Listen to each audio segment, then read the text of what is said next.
Avant, on portait un gilet jaune en cas de danger pour être vu. Aujourd'hui, avec le mouvement des gilets jaunes, on le porte pour être entendu.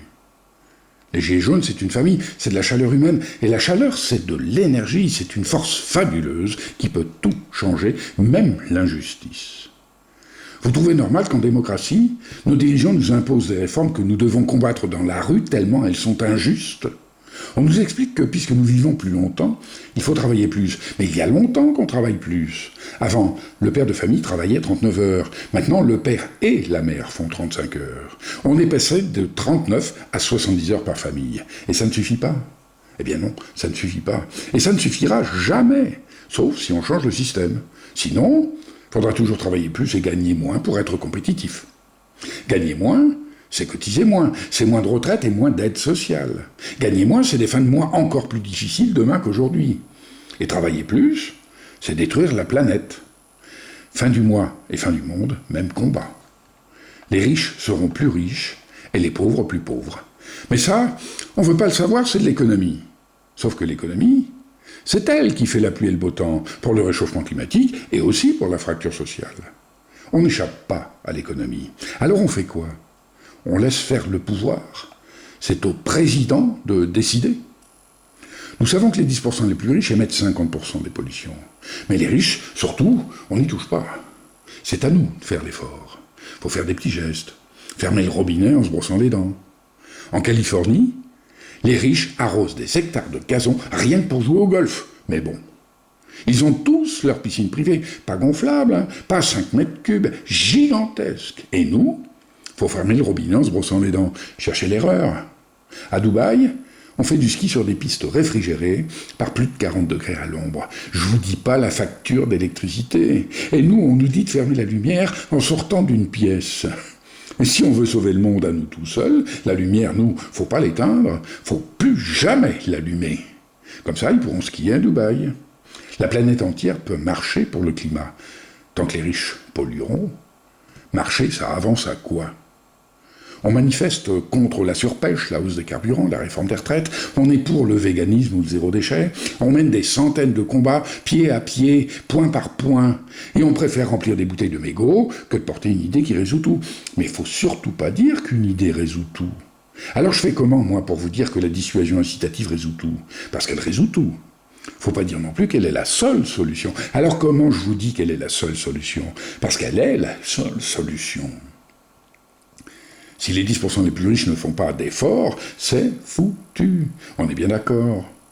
Mais tout le monde s'en fout, sauf la dissuasion incitative, qui va les faire payer pour sauver la planète. Il faudra des sommes colossales pour nettoyer les océans, financer la recherche verte, créer des emplois responsables. Il faut récupérer l'argent là où il est, dans la poche des riches. Ils sont les seuls à pouvoir payer. Si on prend aux riches pour donner aux pauvres, on réduit la fracture sociale. On est bien d'accord. La seule solution contre le réchauffement climatique, c'est de combattre la fracture sociale. C'est ça, la dissuasion incitative. Les puissants ne porteront pas une idée qui réduit l'injustice sociale, mais ils ne s'opposeront pas à la seule idée qui les sauvera de la fin de l'humanité. Aujourd'hui, ils le savent. Ils n'iront pas sur Mars. Eux aussi sont condamnés s'ils n'agissent pas. Le réchauffement climatique ne serait plus de 2 degrés en fin de siècle, mais de 7 degrés. C'était déjà catastrophique, 2 degrés. Les climatologues disaient que ce sont nos enfants, ceux qui aujourd'hui jouent dans les cours de nos écoles, qui seront les victimes. Avec 7 degrés, il est probable qu'en 2050, il ne restera plus grand monde. Pas même les riches californiens qu'il a fallu sauver par hélicoptère de leur villa de rêve, dévorée par les incendies du réchauffement climatique. Les puissants capitalistes sont en train de réaliser que même eux sont condamnés. Le réchauffement qui menaçait les plus faibles est devenu leur meilleur allié. La menace de fin de l'humanité va permettre de vaincre l'exclusion, la misère et la fracture sociale. Quand je dis qu'une solution existe, je parle d'une solution incontournable, une solution qui s'impose d'elle-même et à chacun, aussi bien aux riches qu'aux pauvres, aux gilets jaunes et à Emmanuel Macron, à l'altermondialiste et au capitaliste le plus abominable, car personne n'échappera à la fin de l'humanité si chacun ne fait pas sa part. Vous n'y croyez pas ? J'ai passé des milliers d'heures là-dessus. Mais vous, avant de savoir de quoi je parle, vous savez que je suis stupide, que je n'ai rien compris. Merci, c'est sympa. Il y a 30 ans, Quand j'expliquais que nous fabriquons des objets fragiles, exprès pour qu'ils cassent, on me croyait mentalement attardé, parce que j'étais en avance. Aujourd'hui, nous avons tous entendu parler de l'obsolescence programmée, mais tout le monde s'en fout. Les premiers lave-linges duraient 40 ans, nous le savons. Aujourd'hui, nous en fabriquons qui durent 5 ans. Il en faut 8, là où un seul suffisait. Nous épuisons la ressource, nous polluons 8 fois plus et émettons encore plus de gaz à effet de serre dans des embouteillages qui n'existeraient pas si on travaillait moins. Mais sans obsolescence programmée, le chômage exploserait. Alors pour ne pas changer le système, des petits malins veulent fabriquer fragiles mais réparables. Comme ça, pas de problème, on crée de l'emploi.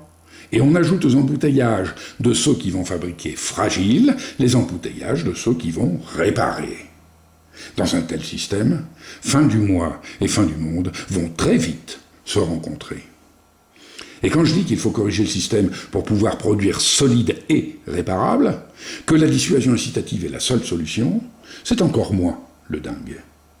Coluche disait « C'est parce qu'ils sont nombreux à avoir tort qu'ils ont raison ». Ils sont nombreux à croire impossible de changer le système, mais ils ont tort, c'est la seule solution. Les riches doivent polluer moins, et il faut supprimer la misère. Ce que je vous dis, vous le savez, tout le monde le sait, mais personne ne veut savoir qu'il le sait.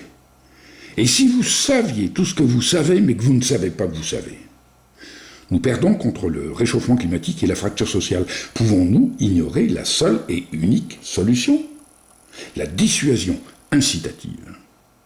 Si l'idée reste ignorée, elle n'a aucune chance de voir le jour. C'est à nous d'agir. L'avenir, c'est à nous de le construire.